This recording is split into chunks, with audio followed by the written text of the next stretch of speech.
नमस्कार। दुनिया भर की मीडिया, सोशल मीडिया, राजनीतिक और सैन्य विश्लेषक, रणनीतिकार सभी बांग्लादेश के बारे में जो राय प्रकट कर रहे हैं, उसका एक लाइन में यही निचोड़ निकलता है कि ढाका की रेखाएं हिल चुकी हैं, क्योंकि सीआईए, चीन और पाकिस्तान की चालें अब एक ही बिंदु पर आकर आपस में टकरा रही हैं। दूसरी तरफ विश्व के शीर्ष ज्योतिषी और भविष्यवक्ता कह रहे हैं, बांग्लादेश की कुंडली में उठ चुका है बहुत बड़ा तूफान। जी हां, वही बांग्लादेश जो कभी भारत की गोद से निकलकर आज चीन, पाकिस्तान और पश्चिमी ताकतों के बीच ऐसा भू राजनीतिक रण क्षेत्र बन गया है जहां हर दिन कोई ना कोई शक्ति अपनी बाजी खेलने में जुटी रहती है। पर अब सवाल यह है कि आखिर ऐसा क्या लिखा है बांग्लादेश की कुंडली में, जिसने न सिर्फ राजनीतिक विश्लेषकों और सैन्य रणनीतिकारों और थिंक टैंक्स को, बल्कि विश्व के शीर्ष ज्योतिषियों को भी चेतावनी की स्थिति में ला दिया है। क्या यह देश अपने अब तक के सबसे बड़े संकट की ओर बढ़ रहा है? पिछले कुछ हफ्तों में सीआईए की गतिविधियां, पाकिस्तान के खुफिया नेटवर्क की बढ़ी आवाजाही और चीन से हुए गुप्त समझौतों ने दक्षिण एशिया के पूरे समीकरण को उलझा दिया है। The diplomat, Asia times, the guardian और इंडियन डिफेंस न्यूज जैसे संस्थानों की रिपोर्टें कहती हैं कि बांग्लादेश में इस समय अदृश्य मोर्चे तैयार किए जा रहे हैं। वहीं भारत ने एक साथ दो मोर्चों पर बड़े सैन्य अभ्यास कर डाले हैं। ये सिर्फ युद्धाभ्यास नहीं, बल्कि एक स्ट्रेटेजिक सिग्नल है कि भारत अब हर दिशा से आने वाले खतरे के लिए पूरी तरह तैयार है और कोई बड़ी जवाबी कार्रवाई भी कर सकता है। इस पूरे घटनाक्रम पर अंतर्राष्ट्रीय थिंक टैंक्स, ब्रुकिंग्स इंस्टीट्यूशन और Carnegie Endowment for International Peace तक ने टिप्पणी की है कि बांग्लादेश अब दक्षिण एशिया का साइलेंट हॉटस्पॉट बन चुका है। इधर दुनिया भर के जाने माने और प्रामाणिक अमेरिकी, यूरोपीय भविष्यवक्ताओं के साथ साथ प्रमुख भारतीय ज्योतिष आचार्य भी अब कह रहे हैं कि यह वही समय है जब बांग्लादेश अपनी ही कुंडली के उस घातक चक्र में प्रवेश कर चुका है जिसे वैदिक ज्योतिष में कर्म परीक्षण काल कहा जाता है। बांग्लादेश की राष्ट्रीय कुंडली 27 मार्च 1971 शाम 7:45 ढाका तुला लग्न की है। चंद्रमा वृश्चिक राशि में स्थित है, जो स्वभाव से ही संघर्ष और गुप्त गतिविधियों का प्रतीक है।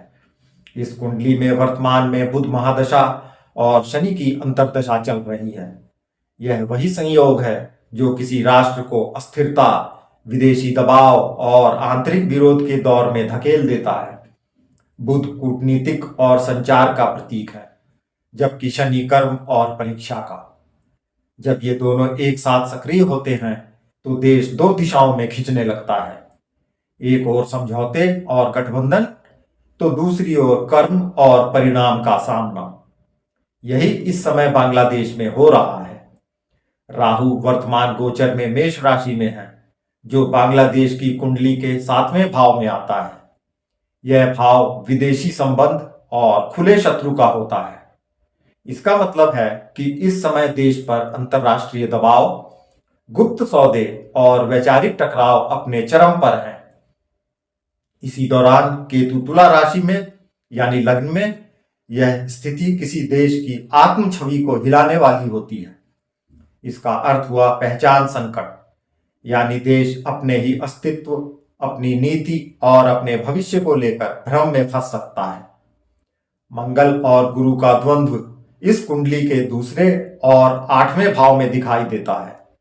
यह आर्थिक संकट और सैन्य दबाव का संकेत है। दूसरे भाव का मंगल धन, रक्षा, सेना और 8वें भाव का गुरु गुप्त शक्ति, परिवर्तन, रहस्य एक दूसरे से टकरा रहे हैं। यही वह स्थिति होती है जब कोई देश अपनी अर्थव्यवस्था और सैन्य नीति के बीच फंस जाता है। गुरु और शनि इस समय एक दूसरे के स्क्वायर एंगल में हैं। गुरु वृषभ में और शनि कुंभ में, यानी सत्ता और नीति के बीच टकराव का काल।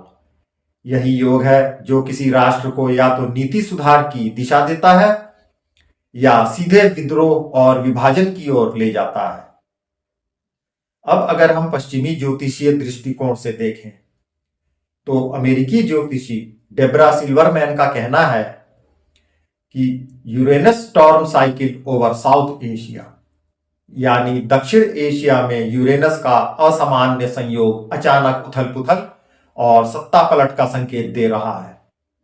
सुसान मिलर लिखती हैं, mercury Saturn trap is already visible, यानी कूटनीतिक संवाद की विफलता और जनता के असंतोष की स्थिति। वहीं ब्राजील के प्रसिद्ध भविष्यवक्ता एथोस सालोमे ने तो यहां तक कहा है कि south Asia is the next AI and geopolitical battlefield, यानी यह इलाका भविष्य के डिजिटल और सामरिक युद्ध का केंद्र बनने जा रहा है। भारतीय वैदिक ज्योतिषाचार्य भी अब एक जैसी बातें कह रहे हैं। प्रवीण चोपड़ा का कहना है, शनि केतु का संयोग आत्मविनाशक कूटनीति का संकेत है। यह वही समय है जब कोई देश अपने ही बनाए जाल में उलझ जाता है। दिल्ली के निपुण जोशी मानते हैं कि अगस्त 2026 तक बांग्लादेश की राजनीति में बड़ा विभाजन और नेतृत्व परिवर्तन निश्चित है। अंकशास्त्रीय विश्लेषण के अनुसार 27 और 1971 दोनों का योग 9 आता है और 9 अंक मंगल का प्रतीक माना जाता है। यह अंक हर बार किसी चक्र के अंत और नई शुरुआत की ऊर्जा दर्शाता है।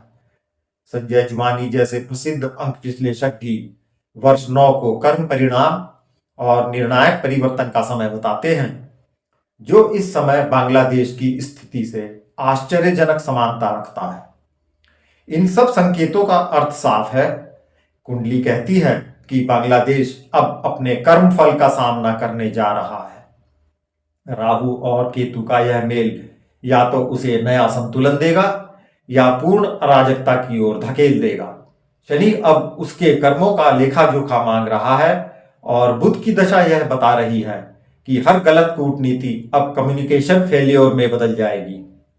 इस समय भारत अपने चारों ओर एक ज्योतिषीय रक्षा चक्र में दिखाई देता है, जहां गुरु और मंगल दोनों ही अनुकूल हैं, जबकि बांग्लादेश में वही ग्रह वक्री होकर संकट की लहरें पैदा कर रहे हैं।